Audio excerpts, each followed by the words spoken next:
नमस्कार जिज्ञासु मित्रों, आज हम एशिया के सबसे अमीर देश की खोज करेंगे जो अपनी अपार संपत्ति और प्राचीन परंपराओं के लिए जाना जाता है, जहां पुरुषों को एक साथ 4 पत्नियां रखने की अनुमति है जो पूरी निष्ठा से उनकी सेवा करती हैं। जी हाँ, हम सऊदी अरब साम्राज्य के बारे में बात कर रहे हैं। सऊदी अरब केवल रेगिस्तान और तेल के कुओं तक सीमित नहीं है। यहाँ कई छिपे हुए रत्न और शानदार पर्यटक आकर्षण मौजूद हैं। सऊदी अरब दुनिया का एकमात्र ऐसा देश है जहां एक भी नदी नहीं बहती है। बहुविवाह की दीवारों के पीछे अरब महिलाओं का वास्तविक जीवन कैसा होता है?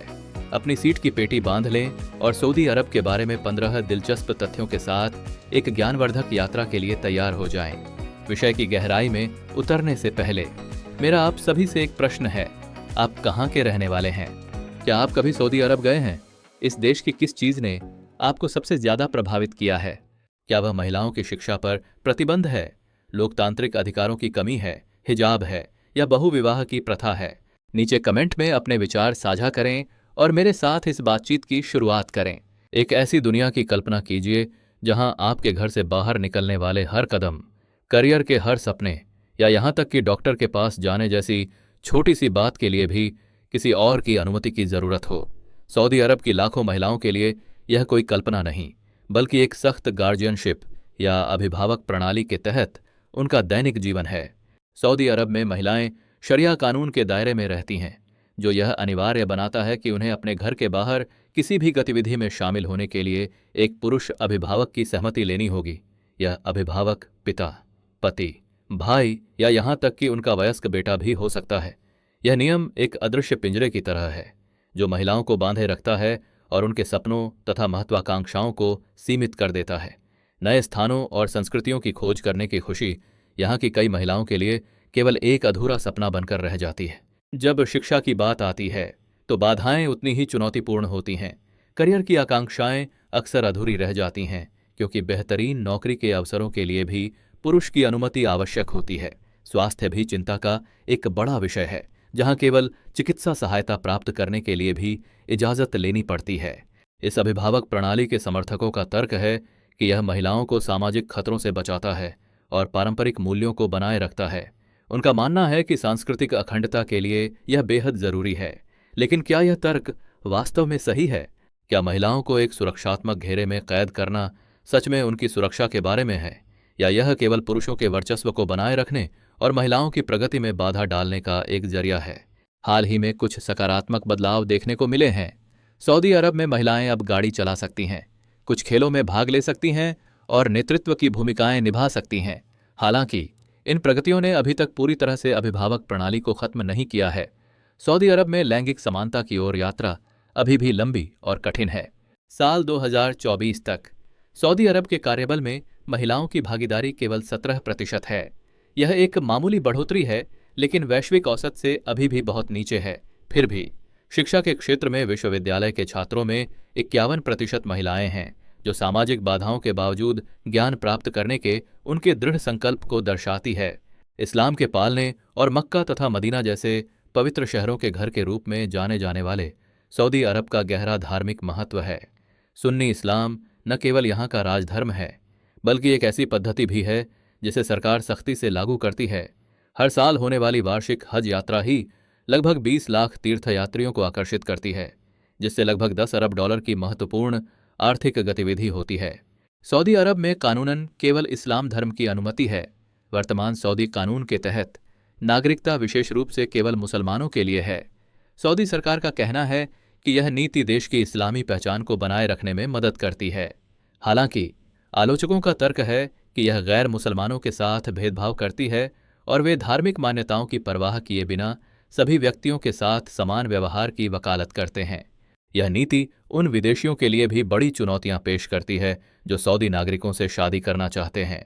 सऊदी नागरिक के रूप में मान्यता प्राप्त करने के लिए इन व्यक्तियों को इस्लाम धर्म अपनाना पड़ता है, जिससे उन्हें अक्सर अपनी धार्मिक मान्यताओं और अपने प्यार के बीच एक कठिन चुनाव करना पड़ता है। क्या आपने कभी एक ऐसी दुनिया में रहने के बारे में सोचा है जहां आपकी 4 सुंदर और समर्पित पत्नियां हों, जो आपकी हर जरूरत को पूरा करने के लिए तैयार हों? सऊदी अरब में यह शानदार दिखने वाला सपना वास्तव में हकीकत हो सकता है। शरिया कानून के अनुसार एक मुस्लिम पुरुष एक साथ 4 पत्नियों से शादी कर सकता है, बशर्ते उसके पास उन सभी का भरण पोषण करने और उनके साथ समान व्यवहार करने के आर्थिक साधन हों। सऊदी अरब में बहुविवाह की जड़ें परंपरा में बहुत गहरी हैं और इसे इस्लामी संस्कृति का एक महत्वपूर्ण हिस्सा माना जाता है। ऐतिहासिक रूप से बहुविवाह को महिलाओं की सुरक्षा सुनिश्चित करने, पारिवारिक वंश को बनाए रखने और समाज में लिंग अनुपात को संतुलित करने के एक तरीके के रूप में देखा जाता था। अतीत में सऊदी सरकार ने जनसंख्या बढ़ाने और अविवाहित महिलाओं की समस्या को हल करने के लिए बहुविवाह को बढ़ावा दिया था। कुछ अमीर पुरुष अपनी सामाजिक स्थिति दिखाने और अपनी संपत्ति बढ़ाने के लिए भी अतिरिक्त शादियां करते हैं। हालांकि 4 पत्नियों और कई बच्चों का खर्च उठाना बहुत अधिक वित्तीय संसाधनों की मांग करता है, जिससे अक्सर संघर्ष, ईर्ष्या और पारिवारिक कलह पैदा होती है। सभी महिलाएं अपने पति को साझा करने के लिए तैयार नहीं होती हैं और उन्हें सामाजिक तथा पारिवारिक दबाव का सामना करना पड़ सकता है। हाल ही में सऊदी सरकार ने बहुविवाह को सीमित करने के लिए कुछ उपाय लागू किए हैं। पुरुषों को अब दोबारा शादी करने की अनुमति मिलने से पहले यह साबित करना होगा कि उनके पास कई पत्नियों और बच्चों की देखभाल करने की वित्तीय क्षमता है। यदि कोई पुरुष अपनी जरूरत को सही साबित नहीं कर पाता तो अदालतें आगे की शादियों के लिए मना कर सकती हैं। वैश्वीकरण और आधुनिक मूल्यों से प्रभावित कई युवा सऊदी नागरिक अब एक पत्नी विवाह को अधिक वास्तविक और निष्पक्ष मानते हैं। युवा महिलाएं तेजी से अपने पतियों द्वारा दूसरी शादी करने के विचार को खारिज कर रही हैं और वे बराबरी वाले खुशहाल विवाह को प्राथमिकता देती हैं। कानूनी होने के बावजूद बहुविवाह बहस और बदलते दृष्टिकोण का विषय बना हुआ है। सऊदी अरब में बहुविवाह की इस प्रथा के बारे में आप क्या सोचते हैं? आपके लिए 4 पत्नियां होना काफी है या अभी भी कम है? कृपया अपने विचार और कहानियां नीचे कमेंट में साझा करें। सऊदी अरब की कानूनी व्यवस्था केवल बहुविवाह की जटिलताओं तक सीमित नहीं है, बल्कि इसमें विभिन्न अपराधों के लिए सख्त और अक्सर विवादास्पद सजाएं भी शामिल हैं। सऊदी अरब में हत्या, नशीली दवाओं की तस्करी और आतंकवाद जैसे गंभीर अपराधों के लिए मृत्युदंड दिया जा सकता है, जिसे अक्सर सार्वजनिक रूप से सिर काटकर अंजाम दिया जाता है। एमनेस्टी इंटरनेशनल के नवीनतम आंकड़ों के अनुसार वर्ष 2022 में 196 लोगों को मृत्युदंड दिए जाने की सूचना मिली थी, जो पिछले वर्षों की तुलना में एक बड़ी वृद्धि है। कोड़े मारना एक और तरीका रहा है, जिसका उपयोग विशेष रूप से चोरी और शराब के सेवन जैसे अपराधों के लिए किया जाता था। 2014 का एक प्रसिद्ध मामला ब्लॉगर राइफ बदावी का है, जिन्हें इस्लाम का अपमान करने के लिए 1000 कोड़े मारने की सजा सुनाई गई थी। हालांकि 2020 में आधिकारिक तौर पर कोड़े मारने की सजा को समाप्त कर दिया गया था, लेकिन इसकी यादें आज भी कई लोगों के मन में बसी हुई हैं। चोरी के लिए अंग भंग करना अभी भी एक निर्धारित सजा है। 2013 में बीबीसी ने एक मामला दर्ज किया था, जहां चोरी के लिए एक व्यक्ति का हाथ काट दिया गया था। इस तरह की प्रथाएं हालांकि अब कम आम हैं, फिर भी अंतर्राष्ट्रीय स्तर पर महत्वपूर्ण आलोचना का कारण बनती हैं। हालांकि हाल के वर्षों में कुछ सुधार हुए हैं, जैसे 2020 में कोड़े मारने की सजा को खत्म करने का निर्णय, लेकिन सऊदी कानूनी प्रणाली की आलोचना जारी है। ह्यूमन राइट्स वॉच और एमनेस्टी इंटरनेशनल जैसे संगठन अक्सर गुप्त मुकदमों और इकबालिया बयान लेने के लिए यातना के उपयोग जैसे मुद्दों को उठाते रहते हैं। लगभग 3 दशकों तक 1990 से सऊदी अरब ने महिलाओं के वाहन चलाने पर सख्त प्रतिबंध लगा रखा था। यह नियम लैंगिक असमानता का एक बड़ा प्रतीक बन गया, जिसने व्यक्तिगत स्वतंत्रता को चुनौती दी और पूरी दुनिया का ध्यान अपनी ओर खींचा। अधिकारियों ने इस प्रतिबंध को यह दावा करते हुए सही ठहराया कि यह महिलाओं की सुरक्षा और परंपरा को बनाए रखने के लिए है। हालांकि सऊदी महिलाओं और अंतर्राष्ट्रीय समुदाय दोनों की ओर से इस प्रतिबंध का कड़ा विरोध किया गया। यह समाज में महिलाओं की प्रगति के लिए एक बड़ा अवरोध था। वाहन चलाने की क्षमता के बिना महिलाओं को पुरुष अभिभावकों या निजी ड्राइवरों पर निर्भर रहना पड़ता था, जिससे उनकी स्वतंत्रता गंभीर रूप से सीमित हो गई थी। परिवर्तन का समय 2018 में आया। वर्षों की निरंतर वकालत और साहसी विरोध प्रदर्शनों के बाद सऊदी महिलाओं को आखिरकार वाहन चलाने का अधिकार मिल गया। इस ऐतिहासिक बदलाव ने उन्हें ड्राइविंग लाइसेंस प्राप्त करने और स्वतंत्र रूप से आने जाने की अनुमति दी, जो अधिक स्वतंत्रता की ओर एक बड़ी छलांग थी। फिर भी चुनौतियां बनी हुई हैं। महिलाओं को अक्सर अंतर्राष्ट्रीय ड्राइविंग लाइसेंस की आवश्यकता होती है और कुछ मामलों में वाहन चलाते समय अभी भी पुरुष की निगरानी की जरूरत पड़ती है। सऊदी अरब में वाहन चलाने के प्रतिबंध की यह कहानी केवल गाड़ी चलाने के बारे में नहीं है। यह लैंगिक समानता और सच्चे सामाजिक विकास के लिए चल रही लड़ाई के बारे में है। सऊदी घरों में लैंगिक भेदभाव के पीछे के कारणों को जानने से पहले मैं देखने वाले सभी लोगों से एक अनुरोध करना चाहता हूं। यदि आप मेरी मदद कर सकते हैं तो सब्सक्राइब बटन दबाने में केवल 10 सेकंड का समय लगता है। यह वास्तव में हमारे चैनल को आगे बढ़ने में मदद करता है और हमारे लिए बहुत मायने रखता है। बदले में मेरी टीम और मैं आपके लिए इस शो को लगातार बेहतर बनाने के लिए प्रतिबद्ध हैं। क्या हमारी डील पक्की है? कई सऊदी घरों में एक अलिखित नियम है, जब भी कोई पुरुष अतिथि आता है महिलाओं को नजरों से ओझल हो जाना चाहिए। सऊदी अरब में घरों में पुरुषों और महिलाओं के लिए अलग अलग प्रवेश द्वार होना सामान्य बात है। जब कोई पुरुष अतिथि आता है तो उसका स्वागत पुरुषों के लिए बने एक विशेष प्रवेश द्वार से किया जाता है, जबकि घर की महिलाएं ओझल रहती हैं और जरूरत पड़ने पर केवल फोन या अन्य अप्रत्यक्ष माध्यमों से संवाद करती हैं। लगभग 70% सऊदी घरों में पाई जाने वाली यह वास्तुकला की विशेषता देश की सामाजिक प्रथाओं में लिंग अलगाव के महत्व को रेखांकित करती है। यह सख्त अलगाव एक गहरी सांस्कृतिक धारणा से उपजा है कि महिलाएं पवित्रता और शालीनता का प्रतीक हैं।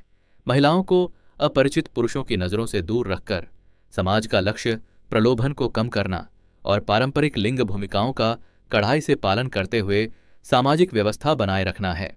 सऊदी अरब में एक अनूठा नियम पुरुषों को महिलाओं के अंतःवस्त्र बेचने से रोकता है। इस नियम के पीछे का आधिकारिक तर्क महिलाओं को संभावित उत्पीड़न से बचाना है, जो उन पारंपरिक मान्यताओं के अनुरूप है जो पुरुषों के लिए महिलाओं के निजी परिधानों को बेचना अनुचित मानती हैं। इस प्रतिबंध के समर्थकों का तर्क है कि यह व्यापार में लैंगिक समानता को बढ़ावा देता है और सऊदी महिलाओं को अधिक आत्मविश्वास और कम शर्मिंदगी के साथ खरीदारी करने के लिए सशक्त बनाता है। इसके अलावा इसने महिलाओं के लिए अंतःवस्त्रों की दुकानों में रोजगार के कई अवसर खोले हैं, जिससे उनकी आय और जीवन की समग्र गुणवत्ता में काफ़ी वृद्धि हुई है। परिणाम स्वरूप अब अधिक महिलाएं ऑनलाइन के बजाय दुकानों पर जाकर खरीदारी करना पसंद करती हैं, जहां वे अधिक सहज और सुरक्षित महसूस करती हैं। हालांकि कुछ आलोचक इस नियम को पुराना मानते हैं और इसे पुरुषों की व्यापार करने की स्वतंत्रता पर एक प्रतिबंध के रूप में देखते हैं। उनका तर्क है कि इससे उपभोक्ताओं, विशेष रूप से पुरुषों को असुविधा हो सकती है और सऊदी अरब में इस रिटेल बाजार के विकास में बाधा आ सकती है। सऊदी अरब के सामाजिक ढांचे की गहराई में उतरते हुए हम नियमों के एक और समूह को देखते हैं जो वहां के निवासियों के सामने आने वाली जटिलताओं को उजागर करते हैं। जहां पुरुषों के महिलाओं के अंततः वस्त्र बेचने पर प्रतिबंध सबको हैरान करता है, वहीं LGBTQ अधिकारों पर देश का रुख व्यक्तिगत स्वतंत्रता के लिए चुनौतीपूर्ण माहौल को और स्पष्ट करता है। सऊदी अरब में समलैंगिकता और लिंग परिवर्तन सर्जरी जैसे कार्यों को केवल बुरा ही नहीं माना जाता, बल्कि वे पूरी तरह से अवैध हैं।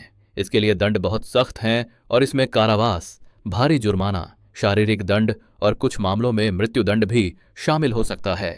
2024 में एमनेस्टी इंटरनेशनल और ह्यूमन राइट्स वॉच की हालिया रिपोर्टें इन व्यक्तियों द्वारा सामना की जाने वाली वास्तविकता की एक डरावनी तस्वीर पेश करती हैं।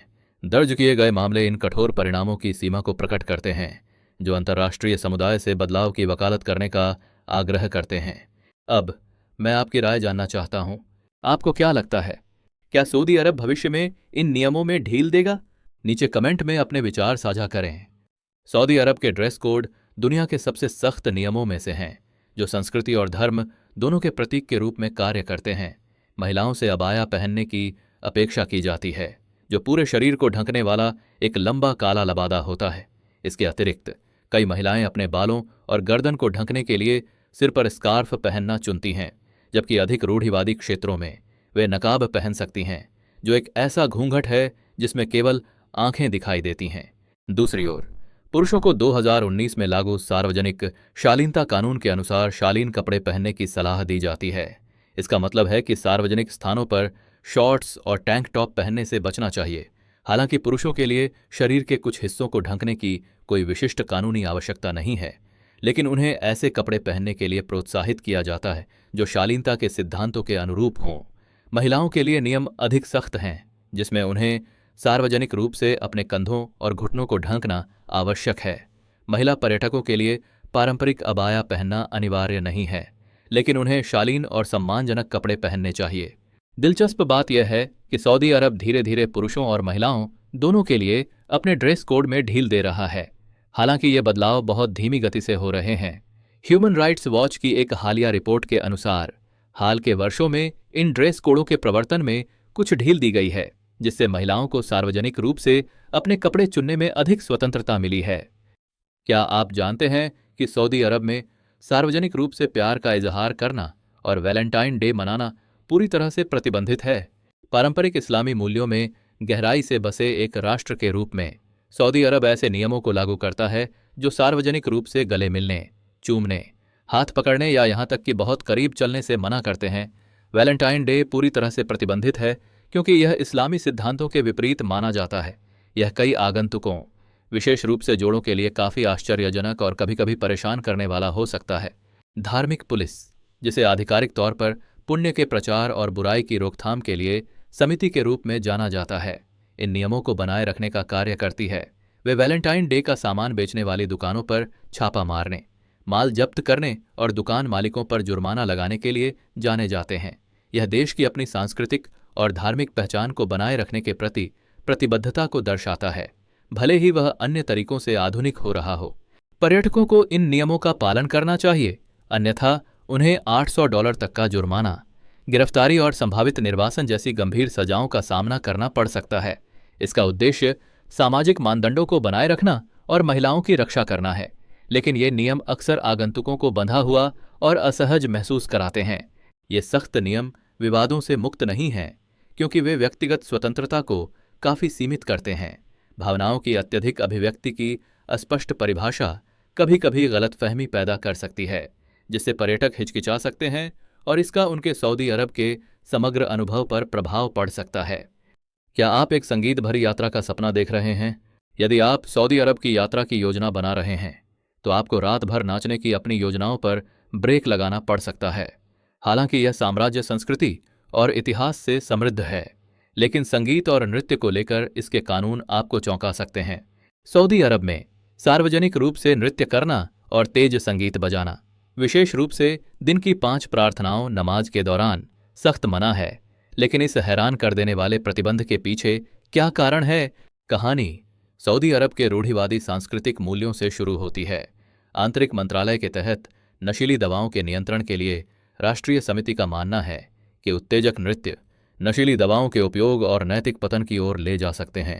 यह रूढ़िवादी रुख तब वैश्विक समाचार बना जब एक लोकप्रिय हस्ती अब्दुल्ला अल शहानी को एक संगीत समारोह में बारिश में नाचने के लिए गिरफ्तार कर लिया गया था, और अक्टूबर 2019 में एक महिला रियाद के एक संगीत कार्यक्रम में नाचने के कारण मुश्किल में पड़ गई थी। ये घटनाएं सार्वजनिक मनोरंजन पर सरकार की सख्त पकड़ को उजागर करती हैं।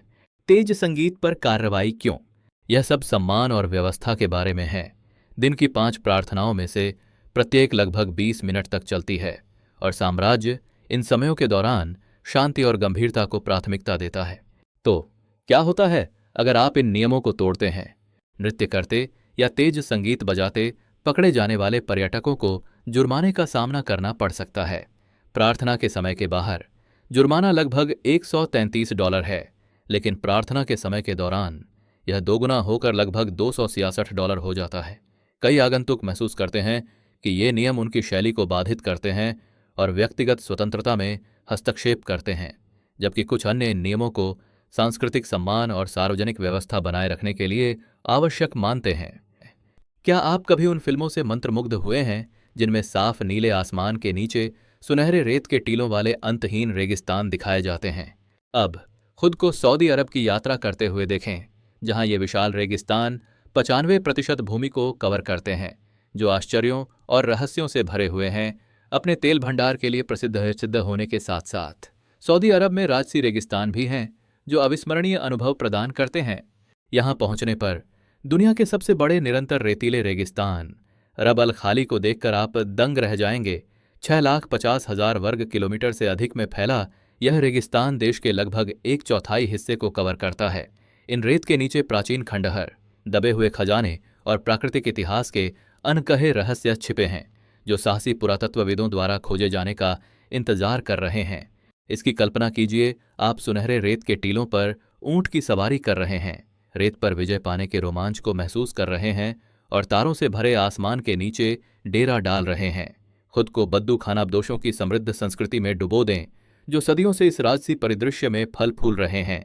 लाल सागर और अरब की खाड़ी के साथ एक लंबी तटरेखा होने के बावजूद इस देश का परिदृश्य शुष्क है और यहाँ कोई प्राकृतिक नदी नहीं है। केवल 4 से 8 इंच की औसत वार्षिक वर्षा और वाष्पीकरण की उच्च दर के कारण यहाँ नदियाँ नहीं बन पाती हैं।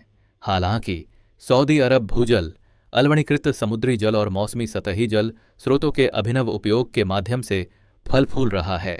पानी के अत्यधिक महत्व को पहचानते हुए सऊदी अरब उन्नत अलवणीकरण प्रौद्योगिकियों, कुशल सिंचाई प्रणालियों और जल संरक्षण के बारे में सार्वजनिक जागरूकता कार्यक्रमों में भारी निवेश करता है।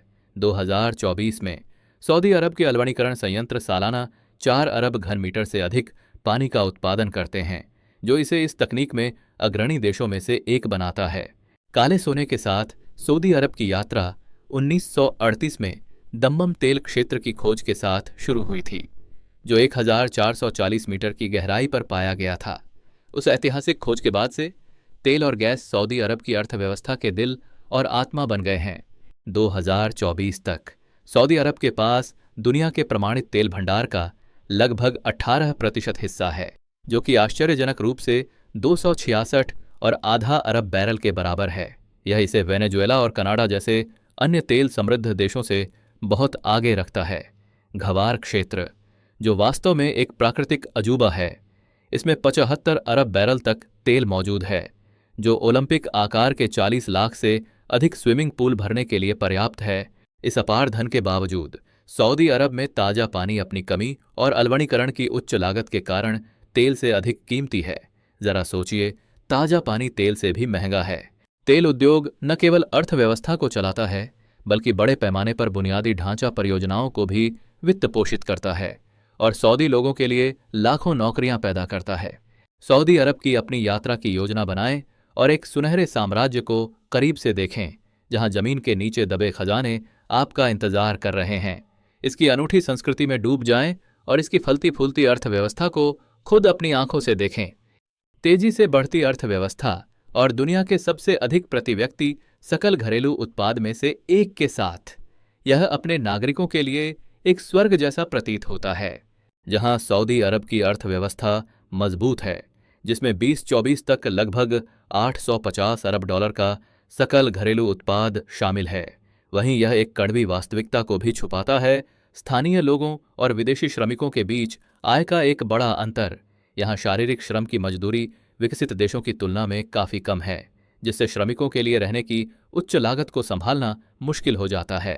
इसके कारण स्थानीय लोग उच्च कौशल और अच्छी तनख्वाह वाली नौकरियों को प्राथमिकता देते हैं। सऊदी अरब के तीव्र आर्थिक विकास ने श्रम की भारी मांग पैदा की है, विशेष रूप से निर्माण, सेवाओं और विनिर्माण क्षेत्रों में। स्थानीय कार्यबल अकेले इस मांग को पूरा नहीं कर सकता है। नतीजतन सरकार भारत, पाकिस्तान, बांग्लादेश और फिलीपींस जैसे देशों से आयातित श्रम पर बहुत अधिक निर्भर करती है। वास्तव में शारीरिक श्रम करने वाले कार्यबल का 60% से अधिक हिस्सा इन्हीं विदेशी श्रमिकों से बना है। ये श्रमिक सऊदी अर्थव्यवस्था के लिए अनिवार्य हैं, लेकिन उनका जीवन आसान नहीं है। वे अक्सर चुनौतीपूर्ण परिस्थितियों में रहते हैं, भेदभाव का सामना करते हैं और अपने घर की यादों से जूझते हैं। इन कठिनाइयों के बावजूद वे देश के आर्थिक विकास में महत्वपूर्ण भूमिका निभाना जारी रखते हैं। अंत में आइए सऊदी अरब के सबसे प्रतिष्ठित प्रतीकों में से एक के बारे में बात करते हैं, ऊंट। अक्सर रेगिस्तान के जहाज कहे जाने वाले ये जीव कई अरबों डॉलर के उद्योग के केंद्र में हैं। आधुनिक परिवहन के आने के बावजूद ऊंट सऊदी जीवन और वहां की अर्थव्यवस्था में एक महत्वपूर्ण भूमिका निभाना जारी रखे हुए हैं। रियाद के जीवंत शहर में देश का सबसे बड़ा ऊंट बाजार प्रतिदिन लगभग 100 ऊंटों का व्यापार करता है। अल कासिम प्रांत में बुरैदाह के बाहरी इलाके में 5 वर्ग किलोमीटर में फैला यह विशाल बाजार हर सुबह 6 बजे जीवंत हो उठता है। दुनिया के सबसे बड़े ऊंट व्यापार केंद्र के रूप में यह दूर दूर से खरीदारों और विक्रेताओं को आकर्षित करता है। सऊदी अरब के इतिहास और संस्कृति में ऊंटों का केंद्रीय स्थान रहा है। ऐतिहासिक रूप से उन्होंने रेगिस्तानी परिवहन के मुख्य साधन के रूप में कार्य किया और दूध, मांस और खाल जैसे आवश्यक संसाधन प्रदान किए। आज ऊंट के मांस को एक स्वादिष्ट व्यंजन माना जाता है, जिसका आनंद स्थानीय लोग और पर्यटक दोनों लेते हैं, जबकि ऊंट की खाल से सुंदर हस्तशिल्प तैयार किए जाते हैं। सऊदी अरब प्रसिद्ध ऊंट दौड़ चैंपियनशिप की भी मेजबानी करता है, जो एक भव्य आयोजन है और हजारों दर्शकों को खींचता है। 19 किलोमीटर लंबे ट्रैक पर आयोजित यह दौड़ गंद्रिया के राष्ट्रीय उत्सव का एक मुख्य आकर्षण है, जिसमें 2000 से अधिक ऊंट भाग लेते हैं। यह रोमांचकारी दृश्य देश की गहरी जड़ों वाली ऊंट दौड़ की परंपरा को प्रदर्शित करता है। यदि आपने आज के इस वीडियो का आनंद लिया है तो कृपया लाइक बटन दबाएं और चैनल को सब्सक्राइब करना न भूलें। आपका समर्थन हमारे लिए बहुत मायने रखता है। अभी अपनी स्क्रीन पर दिखाई देने वाले वीडियो पर क्लिक करें। मुझे पूरा विश्वास है कि आपको यह जानकारी भी बहुत पसंद आएगी। नीचे कमेंट बॉक्स में उस अगले देश के बारे में बताएं जिसे आप हमारे चैनल पर देखना चाहते हैं। आज का वीडियो देखने के लिए आपका बहुत बहुत धन्यवाद और मिलते हैं आपसे अगले वीडियो में। देखने के लिए शुक्रिया। अगर आपको यह वीडियो उपयोगी लगे तो कृपया इसे लाइक करें, सब्सक्राइब करें और घंटी बजाएं ताकि आप कोई भी नया वीडियो मिस न करें। मिलते हैं अगले वीडियो में।